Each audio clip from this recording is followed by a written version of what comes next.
35장 주석. 도피성을 구별한 이유는 레위인은 가나안 땅 분배에서 제외됩니다. 땅 대신 각 지파의 11조가 제공되었기 때문입니다. 하지만 레위 지파에게도 거주를 위한 성읍은 제공되어야 했습니다. 그래서 하나님은 각 지파마다 레위인을 위한 성읍을 구별하게 하십니다.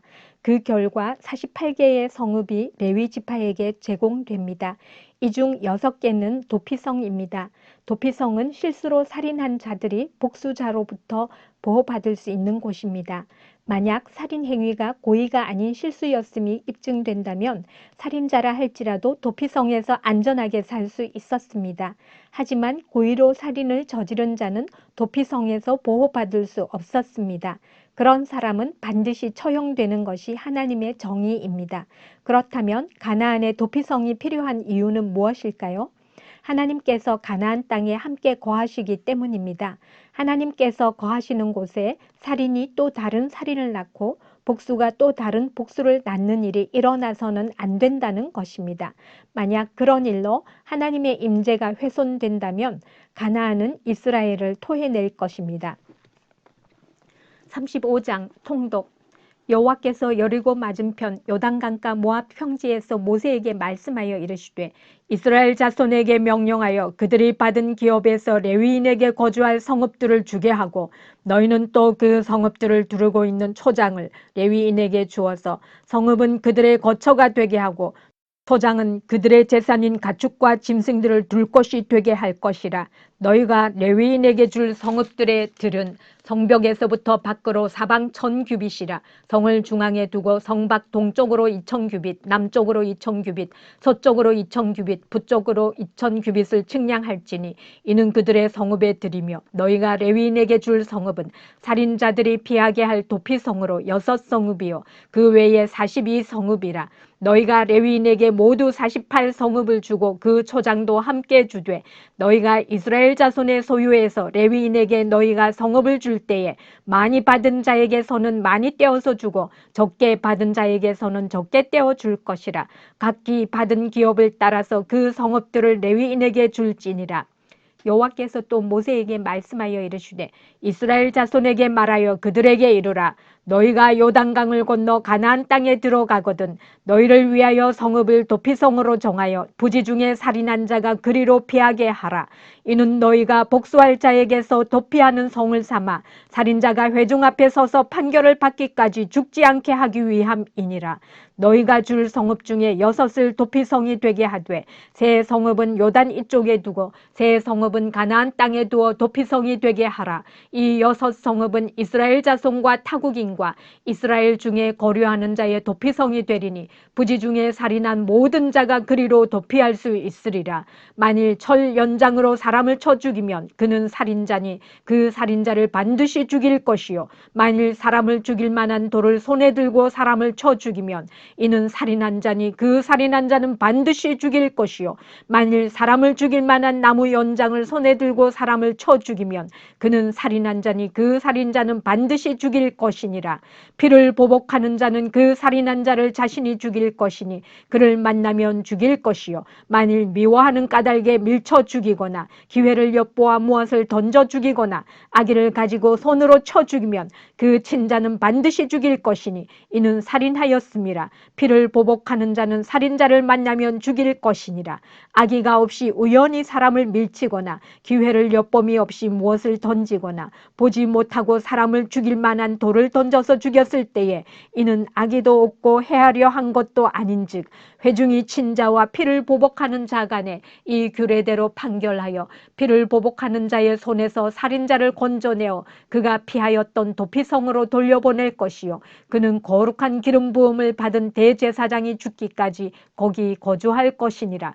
그러나 살인자가 어느 때든지 그 피하였던 도피성 지경 밖에 나가면 피를 보복하는 자가 도피성 지경 밖에서 그 살인자를 만나 죽일지라도 피 흘린 죄가 없나니 이는 살인자가 대제사장이 죽기까지 그 도피성에 머물러야 할 것임이라. 대제사장이 죽은 후에는 그 살인자가 자기 소유의 땅으로 돌아갈 수 있느니라. 이는 너희의 대대로 거주하는 곳에서 판결하는 규례라. 사람을 죽인 모든 자 곧 살인한 자는 증인들의 말을 따라서 죽인 죽일 것이나 한 증인의 증거만 따라서 죽이지 말 것이요 고의로 살인죄를 범한 살인자는 생명의 속전을 받지 말고 반드시 죽일 것이며 또 도피성에 피한 자는 대제사장이 죽기 전에는 속전을 받고 그의 땅으로 돌아가 거주하게 하지 말 것이니라. 너희는 너희가 거주하는 땅을 더럽히지 말라. 피는 땅을 더럽히나니 피 흘림을 받은 땅은 그 피를 흘리게 한 자의 피가 아니면 속함을 받을 수 없느니라. 너희는 너희가 거주하는 땅, 곧 내가 거주하는 땅을 더럽히지 말라. 나 여호와는 이스라엘 자손 중에 있음이니라. 36장 주석. 므낫세 지파의 행동이 의미하는 것은 슬로보핫의 딸들은 자신들이 겪고 있는 억울함을 호소하였고 이에 모세는 그들을 위한 특별한 규정을 세웠습니다. 땅을 물려받을 아들이 없을 경우에는 딸이 대신 물려받는 규정입니다. 그러자 므낫세 지파의 지도자들이 이 규정의 문제점을 제기합니다. 만약 슬로보핫의 딸들이 다른 지파의 남자에게 시집가게 된다면 하나님께서 므낫세 지파에게 주신 땅도 다른 지파로 넘어가게 된다는 것입니다. 이런 일이 비일비재하게 발생한다면 각 지파는 하나님께서 주신 땅을 상실할 수도 있었습니다. 그래서 모세는 이런 경우에는 반드시 동일한 지파 안에서만 시집가야 한다는 규정을 세웁니다. 이 사건은 두 가지 교훈을 전해줍니다. 첫째, 성도의 교제는 하나님의 뜻에 국한되어야 합니다. 만약 슬로보핫의 딸들이 다른 지파의 남자와 혼인하겠다고 주장했다면 어떻게 되었을까요? 하나님의 진노가 임했을 것입니다. 이 원리는 오늘날에도 동일합니다. 성도의 결혼은 하나님의 뜻에 복종하는 가운데서 행해져야 합니다. 둘째, 각 지파에게는 하나님께서 주신 땅을 소유할 권리가 있습니다. 강한 지파라도 약한 지파의 땅을 강탈할 수 없습니다. 그 결과 이스라엘에서는 힘있는 지파가 약한 지파를 착취하는 일이 원천봉쇄되었습니다. 우리 역시 이 원리를 따라 약한 자의 권리를 보장해 주어야 하고 빈익빈 부익부의 고착화가 되지 않도록 노력해야 합니다. 36장 통독.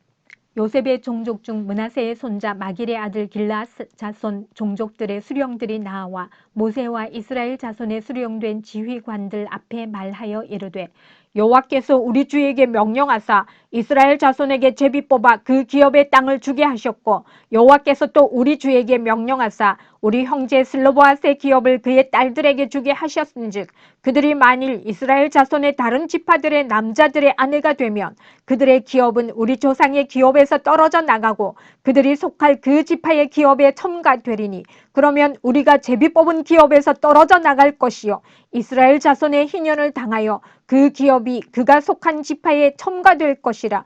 그런즉 그들의 기업은 우리 조상 지파의 기업에서 아주 삭감되리이다. 모세가 여호와의 말씀으로 이스라엘 자손에게 명령하여 이르되 요셉 자손 지파의 말이 옳도다. 슬로보핫의 딸들에게 대한 여호와의 명령이 이러하니라. 이르시되 슬로보핫의 딸들은 마음대로 시집가려니와 오직 그 조상 지파의 종족에게로만 시집갈지니 그리하면 이스라엘 자손의 기업이 이 지파에서 저 지파로 옮기지 않고 이스라엘 자손이 다 각기 조상 지파의 기업을 지킬 것이니라 하셨나니 이스라엘 자손의 지파 중 그 기업을 이은 딸들은 모두 자기 조상 지파의 종족되는 사람의 아내가 될 것이라. 그리하면 이스라엘 자손이 각기 조상의 기업을 보존하게 되어 그 기업이 이 지파에서 저 지파로 옮기게 하지 아니하고 이스라엘 자손 지파가 각각 자기 기업을 지키리라. 슬로보핫의 딸들이 여호와께서 모세에게 명령하신 대로 행하니라. 슬로보핫의 딸 말라와 디르사와 호글라와 밀가와 노아가 다 그들의 숙부 아들들의 아내가 되니라. 그들이 요셉의 아들 므낫세 자손의 종족 사람의 아내가 되었으므로 그들의 종족 지파에 그들의 기업이 남아 있었더라. 이는 여리고 맞은편 요단과 모압 평지에서 여호와께서 모세를 통하여 이스라엘 자손에게 명령하신 계명과 규례니라.